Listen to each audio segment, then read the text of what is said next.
this week on Ultimate Outdoor Adventures TV.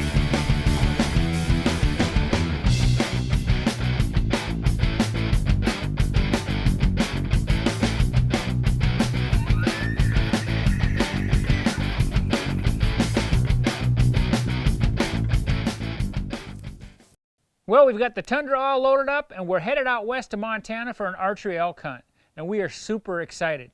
Now, we've hunted elk in the past, but we've never been successful. But this trip I think is going to be a little different. And the reason being is we're hunting with good friend Alvin Cordell of Mondak Outfitters. Now, Alvin is a special kind of outfitter. He's one of those guys that gives you 120%. He's got a great family, he's got a beautiful ranch. And Alvin is one of those guys that he has had guys coming back to him for 25 to 30 years. So we're very fortunate to get to hunt with him. And I'd tell you to give him a call right now and book a hunt, but I can guarantee you he's booked. He's been booked for the past 20 years. And the only reason we get to hunt with him this year is because he had a cancellation and he gave us a call. So stay tuned for one of my best hunts ever.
Well, with Alvin's place only 5 hours away, I knew that I was going to get a chance to go out and scout elk.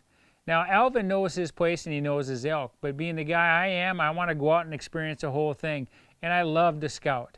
So on the way out to Wyoming to set up blinds for antelope hunting, I stopped at Alvin's and spent the evening.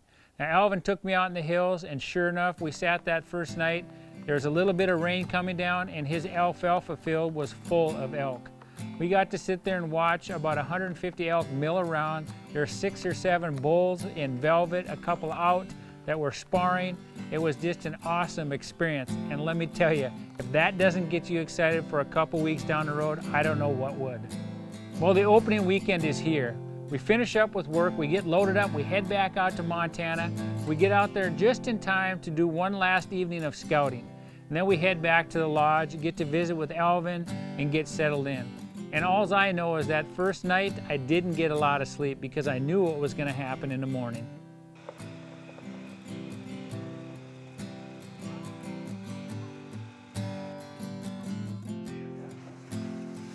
You're looking awfully familiar.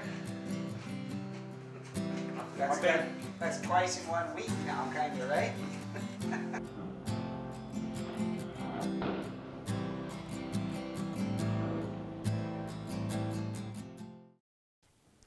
Well, that first morning came and we got out there and we did see elk, but it was uneventful. One of the things about hunting Alvin's place is these elk are coming out of the hills to his alfalfa in the evening, so it's pretty tough to hunt them in the morning. But we had a good morning hunt, got to see elk, got to hear elk, got back to the lodge, kicked back, relaxed, shot our bows, and just enjoyed the afternoon.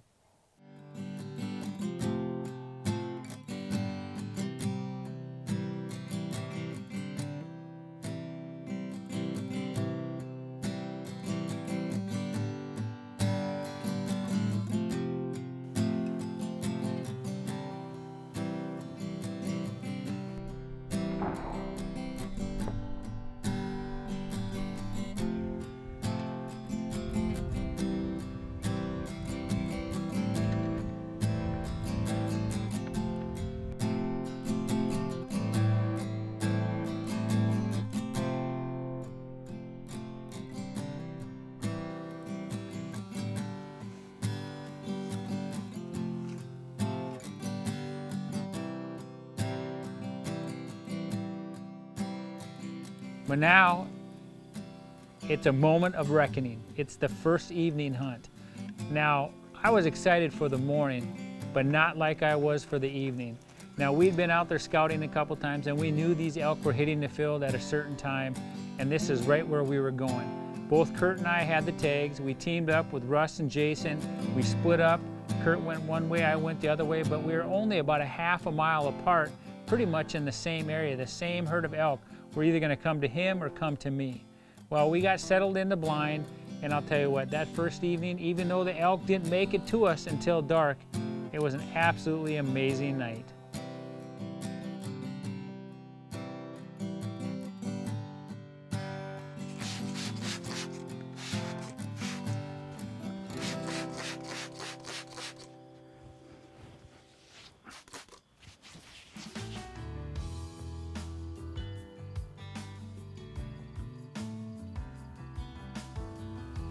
The sun is finally going down behind the hill so we can film a little better. We have 5 or 6 elk. There's like a spike, a couple cows and some calves. They came out of the pocket. They worked their way along the ridge. We think they're going down the water. You know, one of the things about this style of hunting is you're doing as much scouting as you are hunting. And we're going to watch these elk when they come on the field and see if they have muddy legs. That means they hit that water, and that would be a good source or change for tomorrow as far as where to sit. But they're probably 200 yards from us right now. I can see them walking the ridge.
That's what I'm talking about right there.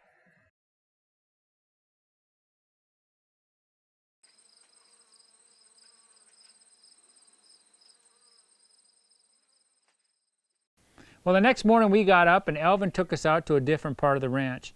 Now, Alvin's place, the way it's set up is that these elk are on a small portion of his ranch. So they're coming to these alfalfa fields and going back out to the pines to bed. And you have to be very careful about bumping them or pushing them out, because then the elk hunt is over. Alvin took us to a different part of the ranch, and we were able to do a little spot and stalking. And we had a close encounter, had a beautiful bull, but we just could not get in front of him. So it was a good morning, but uneventful as far as taking a shot.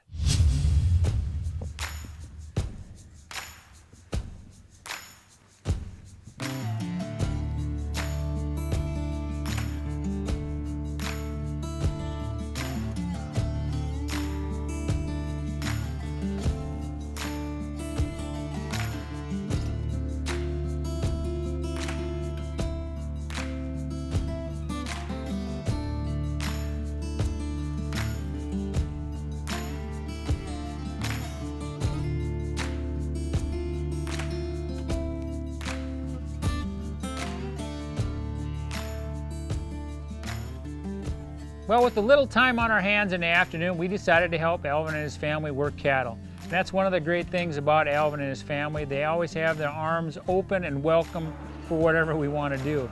And we had some time, they needed some help, so we worked about 600 head of cows and got to see a little bit more of his ranch. And one of the places that we ended up stopping at is a little cabin that he's got tucked back in the hills. And what's so cool about this place is the last time I saw it, it was just kind of the frame or the rubble of a leftover cabin. And the neat thing about it is, this is a place where a horse thief from Canada had lived 100 years ago. And he was said to have killed someone up in Canada and moved out there. And Alvin, what he did is he rebuilt this place. And now he has kind of a little lodge out in the middle of nowhere, or a little cabin. So if you want to go out and do some coyote hunting or some primitive hunting, you can stay in that place and experience a little bit of history. Well, after working cattle, we got back to the lodge and we had ourselves a big old fish fry. One of the things that we've always done in the past, every time we've come out here, is Kurt and Jason, being the big fishermen they are, they bring out the fresh walleye. So we did a little deep frying of walleye, had some barbecued pork loin, and had just a great afternoon.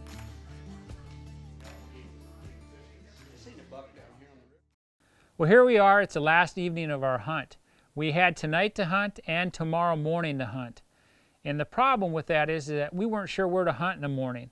And the only way we could figure out where to hunt in the morning is have someone scout. Well, there's only 4 of us. Kurt and Jason were hunting one field, and Russ and I were hunting another field.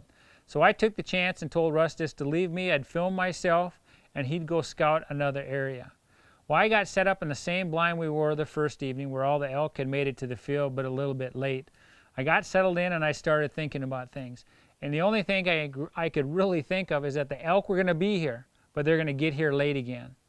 So what did I do? Well, I grabbed my stuff and I took off across the alfalfa field, got down the draw, back up the other side where I had seen the elk the first night, made myself a little blind in a pine tree, and all I know is I am glad I did that, because it turned out to be the best hunt I've ever had. Just crossed this big ravine. This is where the elk were. They came out of here the other night, came up into the field.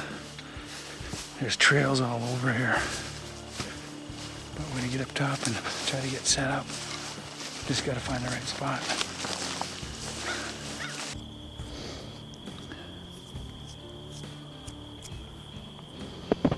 All right, here we go. This is called run and gun. We've been struggling a little bit. These elk are difficult. Where we're hunting them, we don't get to really go after them. So you're playing a guessing game, where they're coming on the field, where they're going off the field. Where I'm at now is where we had a bunch of elk come out the other night. They hung up here, they came through this little meadow, but it was too late coming into the blind. I got Russ out scouting, Kurt and Jason are in the blind. I'm gonna self-film and see how it goes. This could be a disaster. It could turn out pretty good. But I need that sun to go down. We got the elk are gonna be coming from the south. Had a couple deer come by, but I just made a makeshift blind tucked in against this pine tree. My only problem is I forgot my top, my camo. But I think in the shade with this backdrop, I'm gonna look okay.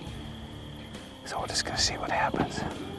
We got tonight, tomorrow morning to hunt, and then we're gonna end up coming back if we don't fill our tags. But it's been a fun trip. Nice to get back and see these guys. Alvin and his family are just awesome. We worked cattle today. Had a great time doing that. A new experience for JW and Kurt. They don't get to do something like that very often, so just a fun week, and it's back to work for a couple days. Well, I'll tell you what, the sun is about down. Haven't seen an elk, haven't heard an elk. I'm thinking I might have made the wrong choice. But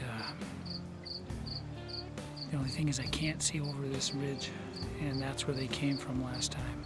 I got a perfect wind right now, but I got about a half an hour of light left, and I need those elk to do something if they're gonna show up. But I'm gonna have to kind of stand up and take a look, but I haven't heard anything, so I don't know, but I'm gonna take a look.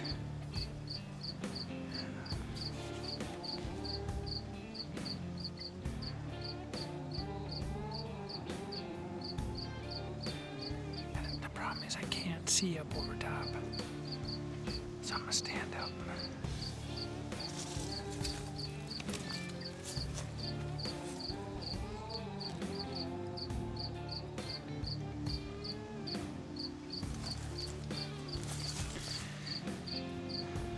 looks like they're coming.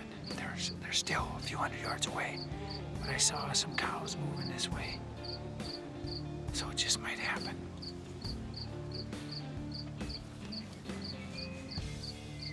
I just heard a bugle.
Circling them.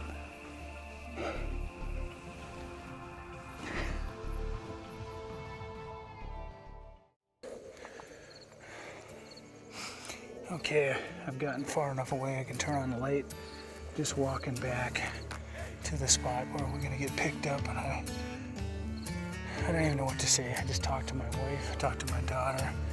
This is one of those moments that you almost get tears in your eyes. You've been waiting so long, you've been working so hard, and it finally came true.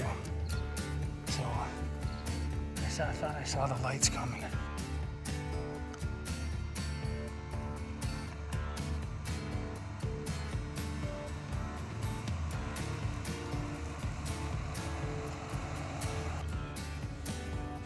There he is, man. That is a sight I've been waiting for a long time. A long time. He can, it don't, I am tickled.